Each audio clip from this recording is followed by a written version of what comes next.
সবার প্রথমে আমি আপনাদের এটাই বলবো যে আপনারা কমেন্ট সেকশনে একটি জয় হিন্দ অবশ্যই লিখবেন আর আমাদের সায়েন্টিস্টদের উৎসাহিত অবশ্যই করবেন, কেননা আজকে এমন একটি ঘাতক অস্ত্রের টেস্ট ফায়ার হয়ে গেছে যেটি ভারতীয় নেভির অনেক প্রয়োজন।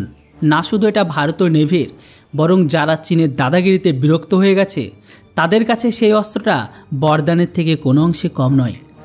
আর এই টেস্টের পরে এই চীনের তরফ থেকে এত বড় একটা কড়া প্রতিবাদকে পাবলিশ করেছে, মানে আপনারা বুঝতে পারছেন যে এই অস্ত্রটি চীনের জন্য কত বড় থ্রেট হবে। অনেক বড় একটা খবর, চলুন এটাকে আপনাদের বিস্তারিত জানাই। দেখুন বন্ধুরা, এখানে কথা হচ্ছে ভারতীয় নৌসেনার জন্য বানানো অ্যান্টিশিপ ক্রুজ মিসাইল ব্রহ্মোস মেরিনের, যেটি 0.2 অ্যাকুরেসির সাথে নিজের টার্গেটকে উড়িয়ে দিয়েছে।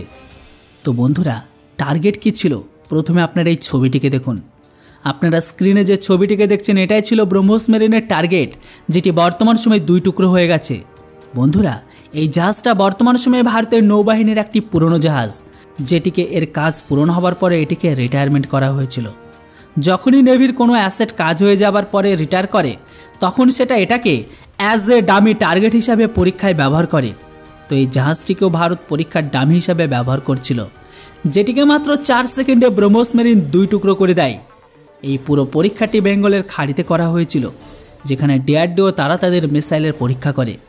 ব্রহ্মোস মেরিনের যেটি পুরনোর তুলনায় অনেক বেশি অ্যাডভান্স, সাথে বেশি দূরত্ব পর্যন্ত মারতে সক্ষম। এই মিসাইলটির বিশেষত্ব এটাই, এটি সমুদ্র থেকে মাত্র 2 মিটার উঁচুতে উড়ে গিয়ে শত্রুর জাহাজকে নষ্ট করতে সক্ষম। আপনাদের বলে দিই, এই মুহূর্তে গোটা বিশ্বে কোনো মিসাইল 2 মিটার উঁচুতে সিস্কিমিং করে না।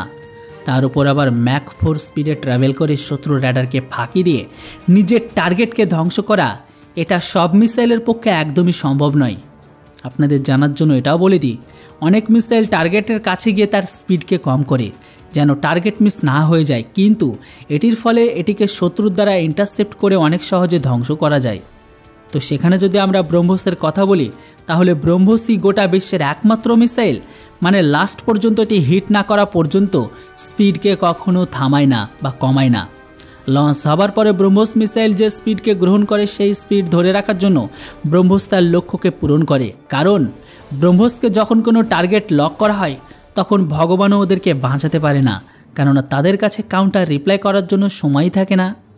ব্রহ্মোস তার বেহতরিন কলাবাজির জন্য ব্রহ্মোসকে রাডারে ডিটেক্ট করা এতটা সহজ নয়, আর এই কারণে ব্রহ্মোসকে আজকের দিনে আনবিটেবল ক্রুজ মিসাইল বলা হয়ে থাকে, মানে কখনো এটিকে ধ্বংস করা একদমই সম্ভব নয়। তো বন্ধুরা, এই টেস্টে ব্রহ্মোস মেরিন 100 কিলোমিটার দূরে থাকা ডামি জাহাজকে সফলভাবে ধ্বংস করে, সাথে তার সমস্ত প্যারামিটারকে পূরণ করে।